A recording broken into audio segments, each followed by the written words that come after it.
From the Library of Congress in Washington, D.C. It is my great pleasure this evening to introduce Louise Borden. Louise is a native of Cincinnati, where she grew up with two sisters in what she describes as an old house near the crest of a steep hill, which apparently made for some interesting childhood bicycle riding experiences.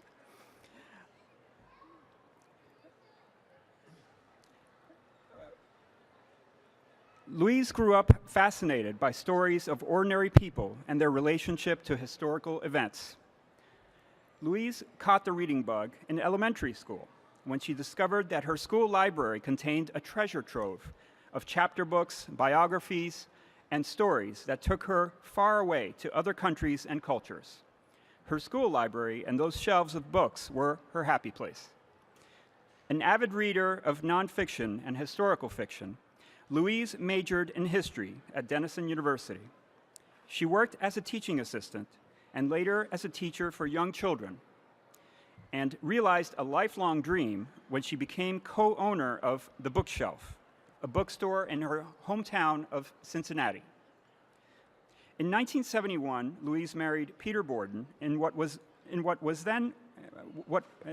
it was when the younger of their two daughters started elementary school that Louise began work on her first children's book, Caps, Hats, Socks, and Mittens, a book about the four seasons.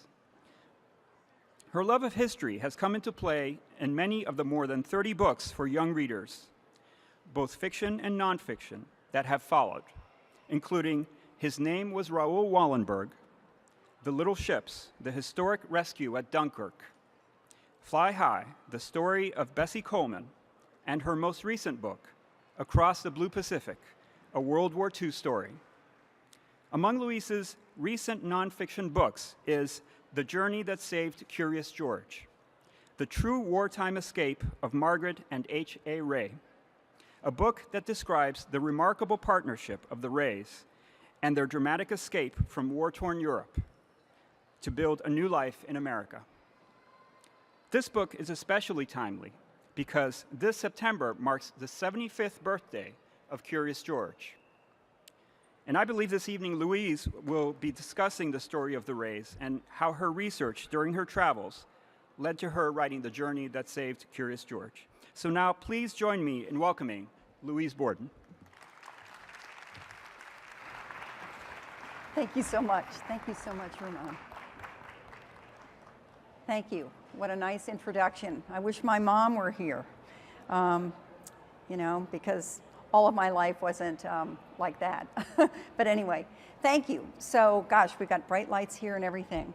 And I'm kind of a casual speaker, so I'll be walking around a little bit, and I'm going to show you some visuals.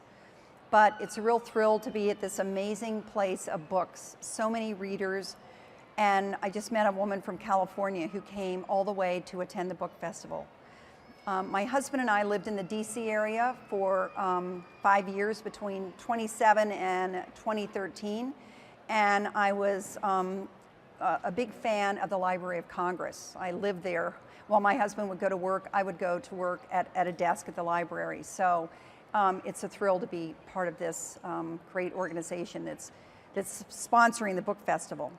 So I think we'll turn my slide. Oh, okay, the slides are on. And yes, I have written many books, but I feel like The Journey That Saved Curious George is one of my most important books because I was a pathfinder and had to show you where the Rays went when they escaped during World War II and came to America as immigrants, which is really a telling story. It's an American story, and we have so many immigrants coming now with energy and hope and creativity, just like Margret and Hans. So I'm going to step away from this and kind of walk around down here. And we have this beautiful poster that was designed, and the theme of this year's festival is Journey into the Unknown. And I'm going to take you on two journeys tonight. Thank you, Library of Congress. Oh, there's George as a reader. Even George is our reader, isn't he? He's 75 years old this year. Isn't that just remarkable? So, Curious George, Alan Drummond, the illustrator of the book, and I all welcome you to the story behind George's publication 75 years ago. Here's our team: readers, writers, artists, and detectives from all across the U.S. Indeed, George inspires all of us to celebrate curiosity. So join two journeys with us. Now remember, today is September 24th, 2016. So I want you to become detectives as we learn where George was 76 years ago today. Was he in France? Was he in Spain? Was he in Portugal? Was he in Brazil? Was he in the USA? Let's find out. So as Ramon told you, I grew up in Cincinnati. I was the middle of three girls, no boys in our family, but we were very curious kids. And I went off to elementary school, and I was familiar with the Curious George books. You can tell that I went to school in the 50s when the pictures were in black and white. And one of my classmates is here today, Beth Fotheringill. I didn't show our first grade picture, Beth, but we went to the same elementary school, and she is a wonderful librarian here in DC at John Eaton School. So when we were little girls, we were reading Curious George Rides a Bike, but I had no clue what the H and the A stood for in H.A. Ray. Then I got older, went to high school, went to college, and one summer I took a bicycle trip as part of a study group. I was in Europe for 6 weeks, and notice what my sister, who was also on the trip, and a friend are wearing. They're not wearing sneakers, they're not wearing Nikes, they're not wearing athletic gear. You know, we were wearing skirts, flats, and just had a few belongings on our bicycles. And during college, I was studying World War II. I was especially interested in resistance movements, the European response to Hitler in various countries, including France. So I knew that millions of refugees had been displaced during World War II. Then my life unfolded. I got married, we had kids, I began writing children's books, and here I am in my office typing probably an email to one of my editors. And these are the subjects that I like to write about, but World War II is obviously one of my favorites. I've written 6 books about the war. So people say, how did you find the story that Curious George was in a manuscript on a bicycle and when the Rays escaped from Paris? And I said, well, in 1995, I read an article in Publishers Weekly, and it was about famous children's book authors and illustrators, including the Rays. And Margret Ray stated that she had escaped with her husband on a bicycle in June of 1940, carrying the manuscript for George. And I said, wow. So I looked at a map of France, and I said, which road did they follow from Paris down to the border? They must have been on a train part of the way. Were they in danger? What happened to their belongings? What were they doing in France? And I had this image of them in a sea of refugees, unknown, not wealthy, not famous, but just working artists on the road to safety, getting out of the way of the German army. At the same time that I learned about the Rays' escape from Paris, I was working on a book called The Little Ships about the rescue at Dunkirk, again, June 1940. So I'd done a lot of background reading on that. In 1998, Houghton Mifflin, the publisher of Curious George, published the original watercolors. And when I saw this book, and I saw right here, it says H.A. Ray, Paris, January 1940, I said, bingo, he was in Paris. But the Curious George copies that you've read in your libraries don't have that little signature on it, just the original watercolor. So sometimes you're a pathfinder when you're telling a true story because no one has been there before you. No book had been written about the Rays. They were no longer living, they didn't have children. So I embarked on my journey of research, going to the University of Southern Mississippi, where there's a collection of children's literature, And after the Rays died, every photograph, royalty statement, letter went down to this special archive. It had not been cataloged when I got there. Now if you go, it's online, it's in boxes, but I just kind of started going through stacks of these newly arrived materials as an amateur detective. And I had to piece together the facts of this wartime escape. I learned about H.A.'s life. As a detective, he's smoking a pipe. Doesn't the man with a yellow hat smoke a pipe? I learned that H is for Hans, that A is for Augusto. I learned that Margret Ray was a photographer and an artist. And looks like she's standing on a balcony. If there are any kids in the audience, what season of the year do you think that picture was taken? You think it was taken in the summer? Yeah. In winter, why do you think that? Because there's snow on the balcony. So as a research detective, we use our eyes looking at these old photographs. I learned that they were both born in Hamburg, Germany. It's a northern city in Germany, lots of boats, lots of bridges, and that both families, Margret's and Hans's, were Jewish. I learned that after World War I, Hans left Germany because of inflation and the terrible economy, went to Brazil, and he was there for 10 years, and then Margret left Germany because of the rise of Hitler, and she knew that Hans, a family friend, was in Rio, and he was a brilliant artist, as she was, so she went over and connected with Hans there, and they became Brazilian citizens. Because in Germany, if you were Jewish, you lost your citizenship. So it was very important to have those Brazilian passports.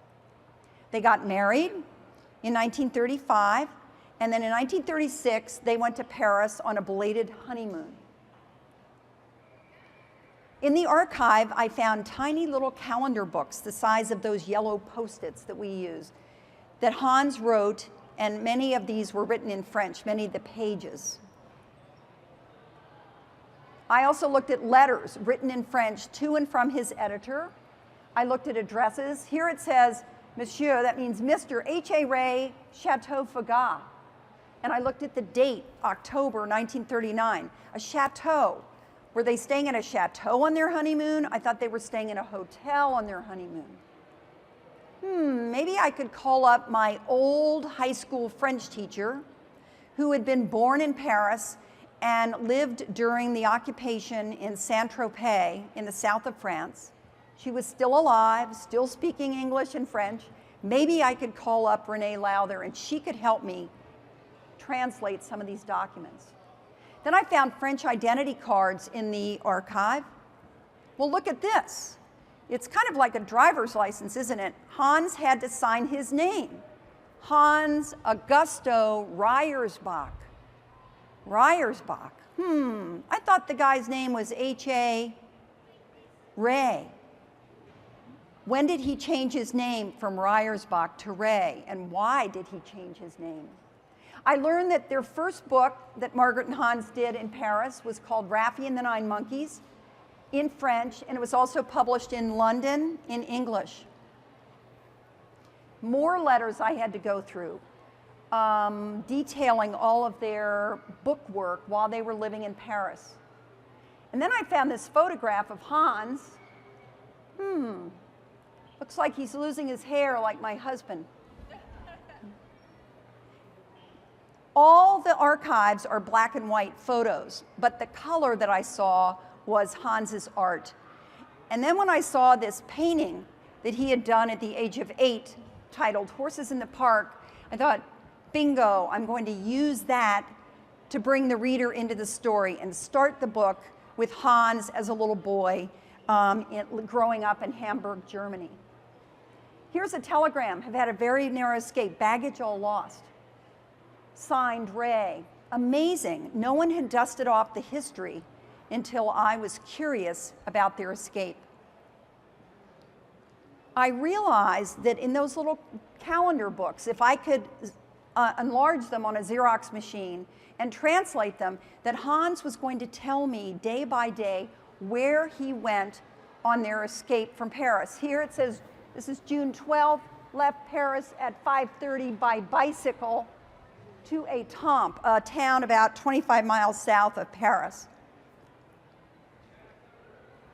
So a working title was where I began. My titles usually change, and The True Escape of Curious George is still kind of the title I think of this book as having.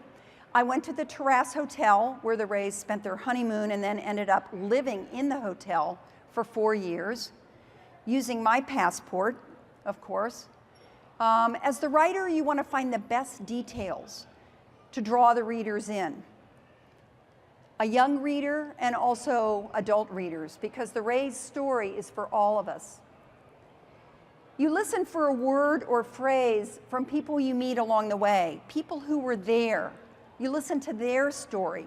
This is Jean-Max Arand, who is the owner of the Terrace Hotel.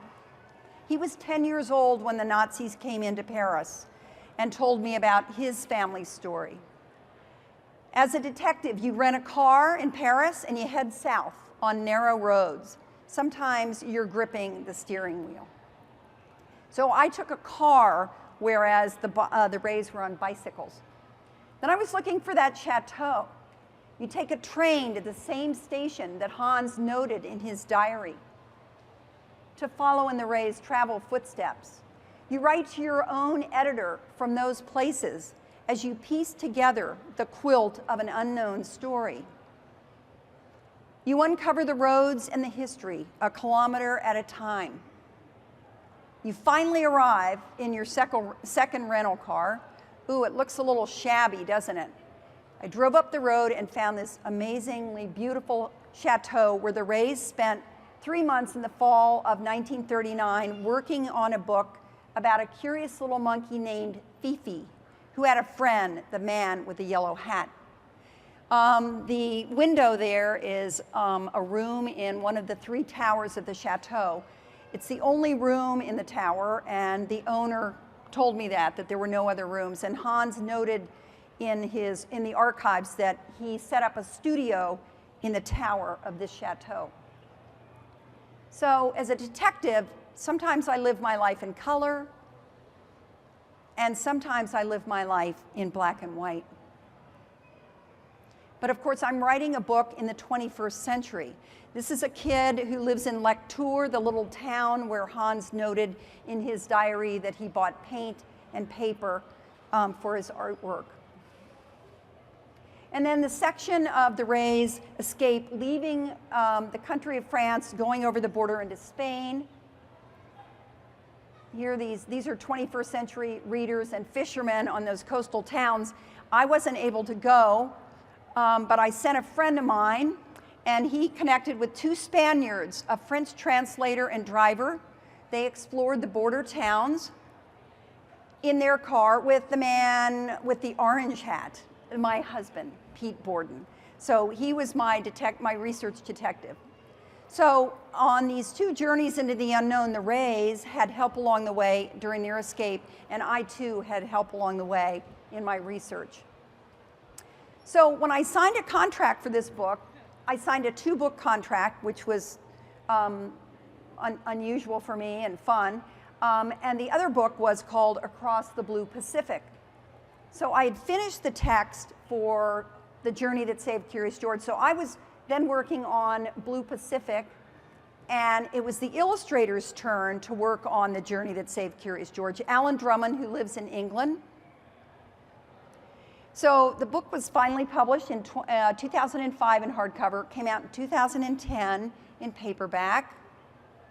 And I loved opening the book, and my favorite part is the end paper with the map. And I was able to draw the line and show you where they went from Paris down through Spain and Portugal to get to Lisbon. So back to being detectives, and we're looking for September 24th, aren't we? Remember that? 1940.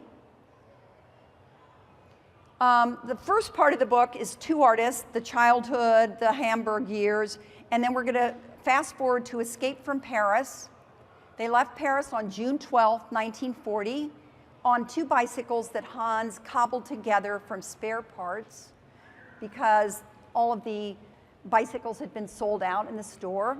And that image I had in my head, Alan just drew beautifully of them on the long road with all of these refugees. Sometimes you don't need words. An image conveys that story. So June 13th, they were sleeping in a farm. June 18th to 20th, they were on the road carrying those Brazilian passports with them. They arrive in Lisbon, the capital of Portugal, on June 23rd. And I got this address from one of their letters. And my friend Beth, my good friend, the librarian from John Eaton School, was in Portugal recently, and I asked her to go to that address and take a picture for me. So on July 21st, they board a ship, the Angola. They leave Lisbon. On August 4th, they arrive in Rio, where they lived that August and all of September waiting for a visa. They leave Rio on October 3rd, 1940, and I found the ship manifest, and they arrive in New York on October 14th, 1940 in New York City. So where were they on September 24th? You remember? They were in Rio, Brazil, where we just had the Olympics. Whoops. Sorry, hit the wrong button here. Okay. So they were in Rio. Imagine our world without Curious George, or the wonderful art of H.A. Rey. In late September 1940, 3 months after the Reys escaped from Paris, and while they were waiting in Rio, a Nazi ordinance required all foreign Jews living in the occupied zone to register at police stations. Beginning in June 1941, thousands of foreign Jews were deported from France to Hitler's death camps. On August 17, 1941, in America, Curious George was published by Houghton Mifflin. Margret and Hans were lucky, and they left Europe before the full horror and tragic events of the Holocaust unfolded. So, Houghton Mifflin, Alan and I have made this new young reader's edition. It's smaller than the original book, as a birthday gift to George, with a new Become a Detective section at the end of the book. So we can share kind of the excitement of research and get kids excited about that too. And in October, the complete adventures, the 7 original books will be published, including a scrapbook 20-page retrospective that I wrote for kids at the end of that book. What would Margret and Hans say about their remarkable legacy to all of us?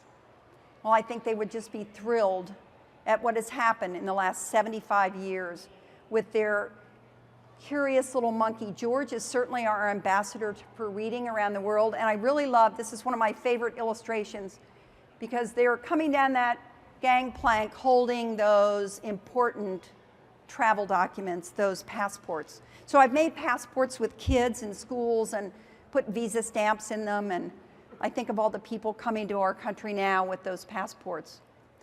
And here, these readers are at the beginning of wonderful book journeys. Someday they will be coming to this wonderful book festival. New work is an unknown journey for me. Each book always has its own voice, but writing about kindergarten and baseball is different from writing about war. So I kind of have to plant my pole, and right now I'm back on a story about World War II. And I did a lot of that research at this beautiful Library of Congress, where we were last night. And when I get a little discouraged, I think of Hans, I look at his sketches, I look at their identity cards, and I go back to Paris and hang out with Jean-Max at the terrace. His hotel will always hold echoes of long ago years. Indeed, the courage of the Reys and George is always with me on my new writing adventures. And now I'm sure Margret and Hans would agree it's time to head to dinner. and George is telling us that it's the end. So we might have time for a question or two. Where's my timekeeper? Oh, right there. Okay, so there we go. So does anyone have a question, or I've been yammering at you and it's late in the day and you've been listening to 50 other authors, so any questions? Oh, here we go. Yeah, well, the last time that we connected was an email that I sent to you as you were boarding to Are you flight. James? Yes. Oh, nice to meet you, James. Thank you. Dr. James Hughes. Well, thank you. Yes. Just a beautiful tapestry, and it's just the amount of an enormous effort on your part is just so appreciated. So thank you. Thank you very much. And go Nats. You've got your Nats cap on. Yeah, go Nats. Go Nats. Yeah. Okay. I have one question. Oh, sure. Was there anything on this long journey that shocked you and actually maybe even upset you that you found out? I don't think anything shocked me or upset me, but I learned some things about Margret and Hans, and I just fell in love with them. But Hans was a man of great habit, and Margret was very energetic and kind of the rambunctious one of the two. And I noticed that in their handwriting too. And so I would look at little details like that. Also, when I'm looking at the research, it's all black and white, but you know, people were living this in color. And I think when kids and even adults, when we look at those old photos, we just see this black and white world. But that great exodus of 5 million people on the road, it was in living full color. And so, you know, I think about that a lot. And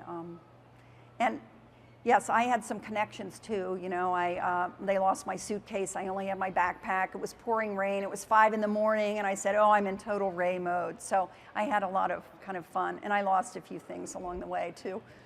I'm curious, because obviously they've done such a wonderful children's book. You mentioned that the Rays didn't have children. Did you find anything in your research that indicated why? They didn't have children. Okay, so in 1940, Hans is 42 years old, and they're just beginning World War II. Margret was younger, and they just, I don't know if it's because they didn't want to have children or they couldn't have children, but they didn't. But they certainly have the children of the world. You know, there are a lot of working artists, writers who don't have children, and they devote themselves to their art. So, but they saved everything, and it's all at the de Grumman collection. So, you know, maps and pottery that Margret made, and so artifacts are so important for us now, looking back. So that's why these libraries are just, you know, living treasures for us. Well, thank you very much. I've got 2 minutes left, so I'll let you guys take that 2 minutes and go buy a book, all right? Thank you very much. Thank you. Thank you. Thank you, Iris. Thank you. This has been a presentation of the Library of Congress. Visit us at loc.gov.